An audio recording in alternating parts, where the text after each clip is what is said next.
everyone, welcome to my channel. My name's Emily and I have a 2-month-old daughter named Eliana. She is sleeping right behind me, so hopefully she stays asleep for the whole video. And you probably are new here because this is only my second video.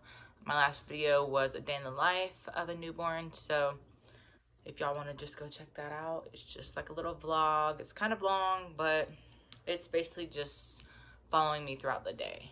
But today I decided to do a birth story video because I feel like a lot of people aren't aware that things could happen after you give birth. So, okay, let's go back to me being pregnant.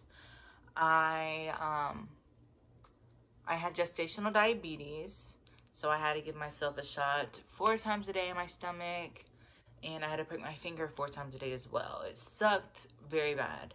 But because I had gestational diabetes, the doctors usually don't let you go full term. They want you to have the baby at least by 39 weeks. So I had an induction scheduled for April the 11th, which made me 37 weeks, but I did not make it to my induction date. I actually ended up inducing my own labor. If I was able to go full term, I would never try to induce my own labor, but since I was already getting induced, you know, it's my first child, I wanted to go to labor on my own. So if you want a video on how I induced my labor, let me know. DM me on Instagram or comment below, whatever. But yeah, I induced my own labor, actually the Monday before my induction date. So on March 29th, I actually went into triage because I was feeling a lot of pressure and I was having contractions. I got checked. I was only a centimeter dilated and, you know, everything was fine. My water was fine. I wasn't in labor. So I went home, and then if you see me looking behind you, I'm reading. I put notes there, so yeah, because if I didn't have notes, I would be all over the place. On April 3rd, I went back into the hospital because I was having contractions, a lot of pressure, and then towards the end of the visit there, I let the doctor know. I was like, it feels kind of wet down there. Like, I feel like I'm leaking some fluid. So they swabbed me, they checked to make sure it wasn't my water, and they said it wasn't and everything was fine. So I went home, and then the next day, I was still leaking. I went through lots of panties. I woke up and had to change my panties, and then yeah, I changed them probably about 5 times that day. But you know, I just got checked the day before, so I thought nothing of it. I thought, you know, I'm pregnant, I'm leaking weird fluids, or I guess I don't really know. But then on April 5th, I decided to go in because I was like, this is an insane amount of water I'm leaking. Like, maybe my water did break when I got home. So I went to the hospital on April 5th, got checked, they swabbed me, and it was my water. And also I was 4.5 centimeters dilated. Now I was having some light contractions, nothing too serious. Like, I've been feeling these contractions for weeks now. Yeah, they weren't bad or anything. I felt the same. The only thing that was different was I was leaking a bunch of fluid. But yeah, I got admitted to labor and delivery, and they gave me Pitocin. Pitocin kind of speeds up labor, and they gave me that because my water has been broken for 36 hours. And remember that because whenever your water is broken for that long, it can cause an infection to the baby or yourself. So that's going to come back later in the story. So they gave me Pitocin, and I only got to about 6 centimeters on Pitocin. I was on it for a while, and then they stopped giving it to me because my contractions started to be super close together. My contractions on Pitocin wasn't anything bad. I could handle them. A lot of people have told me, like, wait until you get those contractions after getting Pitocin, but my contractions were the same as they were before. Like, they were probably like a little bit more intense, but nothing I couldn't handle. And going in, actually from the beginning of my pregnancy, I've always wanted to do an unmedicated birth. I didn't want an epidural. I didn't want any medication. I thought I could handle it because my pain tolerance is high. But that changed. So after I wasn't progressing anymore on Pitocin, they decided to break my water. Now, contractions whenever your water is broken is way different from contractions with Pitocin. Oh, and let me explain that part. So that my water was ruptured. So I had like a leak in my water bag, but there was still like some water there. You know what I mean? So they ruptured that last little bit.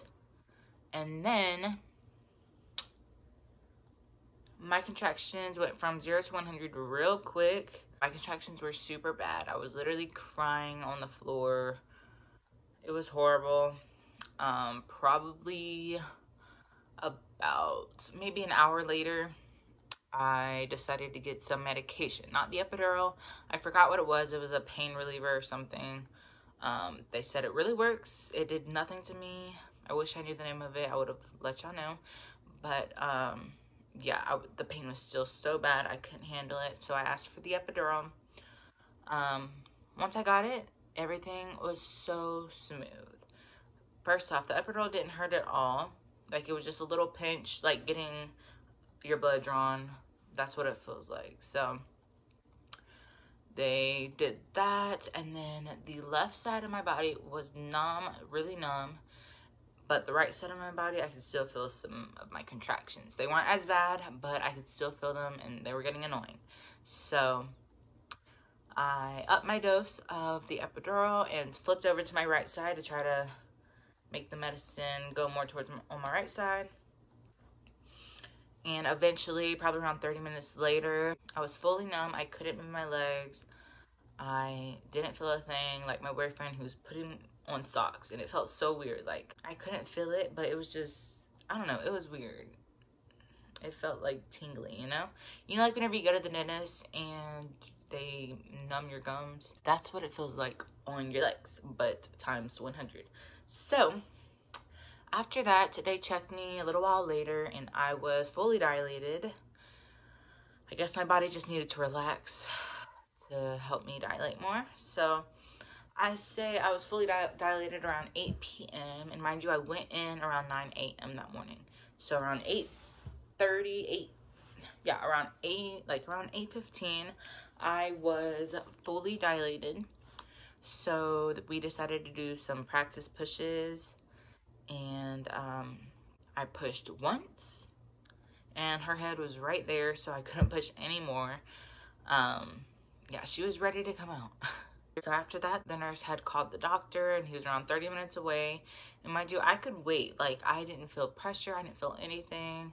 I didn't feel the urge to push. I was just chilling. I was actually super hungry because I haven't eaten all day.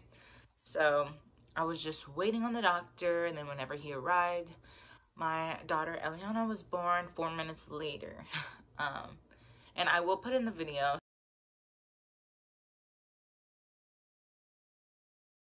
7, 8, 9, 10. Take a deep breath. And hold your breath in like you're going underwater. Go. 2. Push. 4. 5, 6, 7. Hard. Push. 9, 10. Let that one out and do one more time. Come on. And go. 2, 3, 4, 5, 6, 7, 8, 9, 10. Good job. Good job. And just breathe. Just breathe. With that next contraction, you'll probably have a baby. You will. Just ease into this next push whenever you're ready, okay? You got this.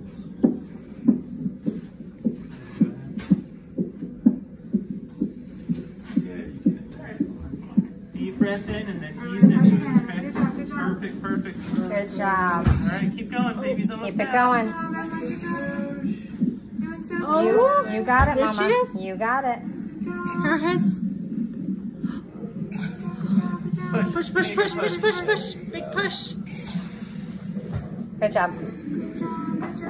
Okay. Good job. Lots of. Good job, Mama. You Oh, got I see it. your eyes. Oh, Look down, Emily, Mama. look Look down. All right. There she is. There she is. Oh. Birthday. Thank you. Yeah. Oh, you do have a cone head. That's from her sitting down there so long. Yeah. Hi. Is it a baby girl?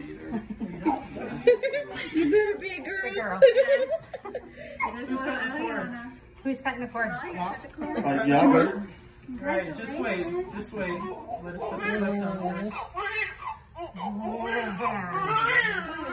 There she goes. She's got herself a cone in. She was sitting in the wrong way for a little while. She thought that was funny. You're really good, Mama. You did really good. I don't think I've ever seen anybody have a baby that easy the first time.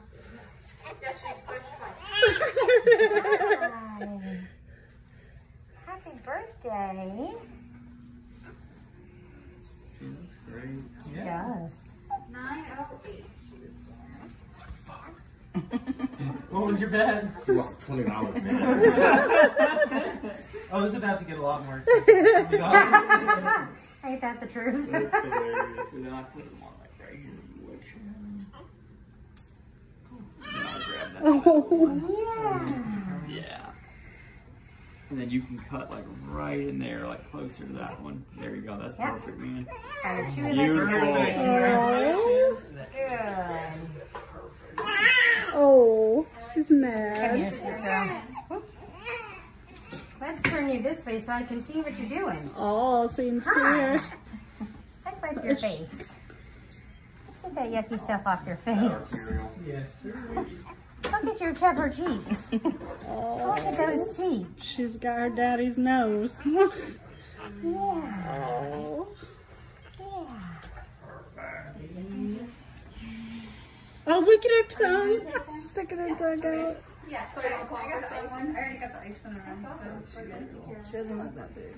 No, she doesn't. How much she weigh? Yes. Yes. Well, you're going to have to wait 1 hour for that one. That's fine. That's fine. Money's getting hot right now. Real tight. Hi, sweet girl. You got it, Mama. I'm going to get a dry towel and a diaper. Okay? All right, we're gonna deliver the placenta next. Okay. All right, come on. You have a bet on the placenta? If need be. She says we're going to call this time first.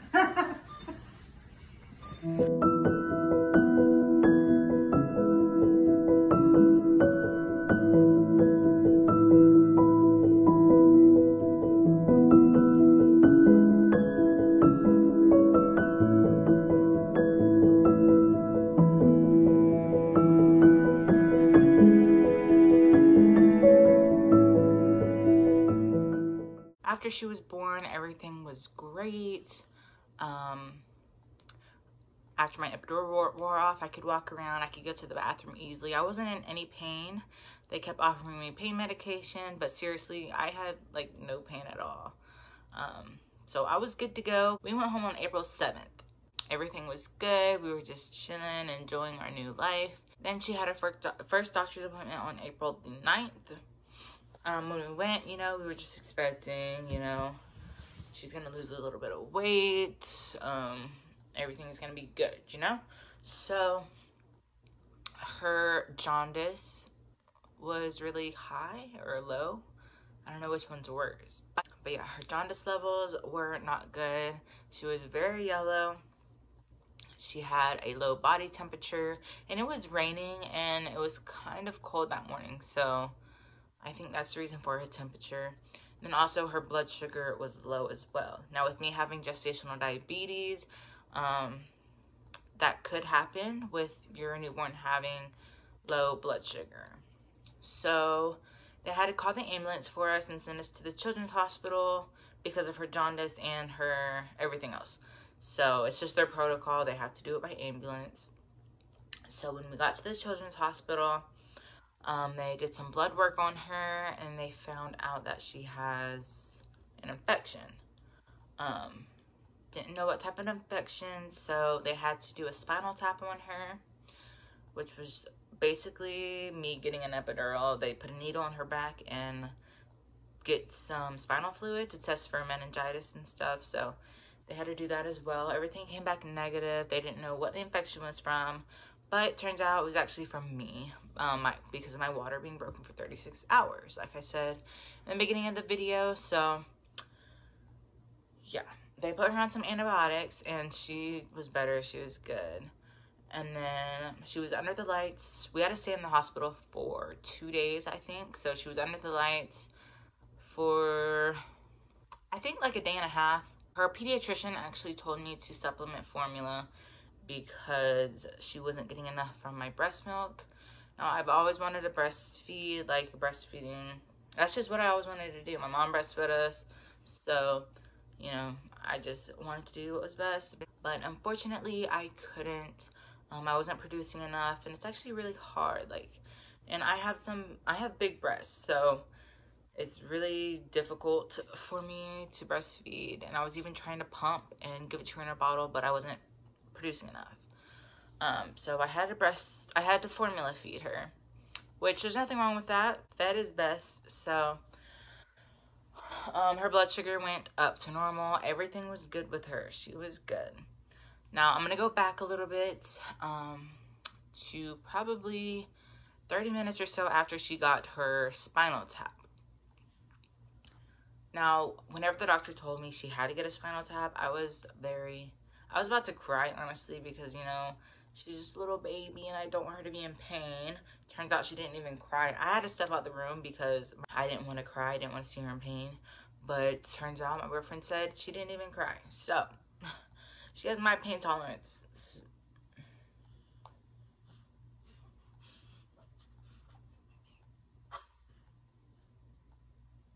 Okay. So, yeah, 30 minutes later, after she got the spinal tap, I started to feel lightheaded and dizzy, and I started shaking, and I looked down and my feet were swelling. I didn't know what was happening, and I was crying.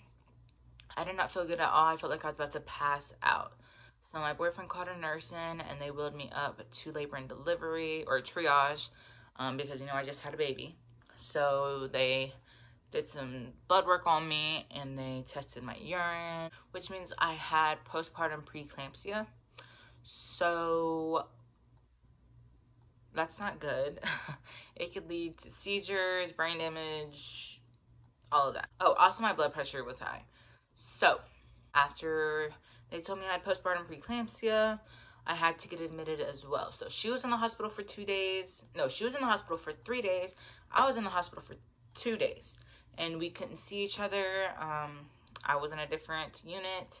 She was in the children's unit. And I was sad because, you know, I just felt really bad. Like, and what are the odds that she gets admitted, I get admitted the same day? That's just, I feel like, honestly, it was my anxiety. I feel like I had like an anxiety attack or something.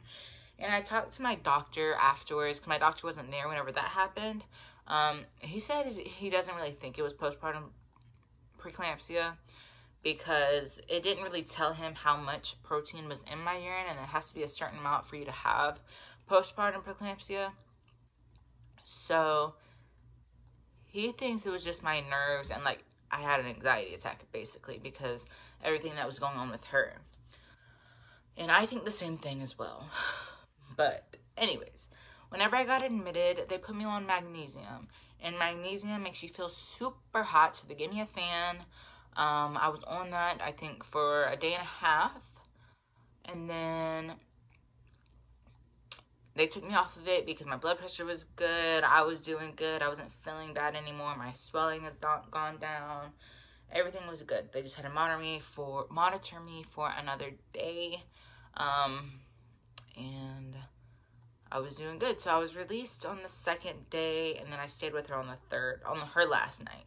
So thankfully, I didn't have a seizure or anything. I was there at the hospital, and they caught me at the right time, and they helped me, you know, make sure everything was good with the both of us. So I'm very thankful and grateful for that.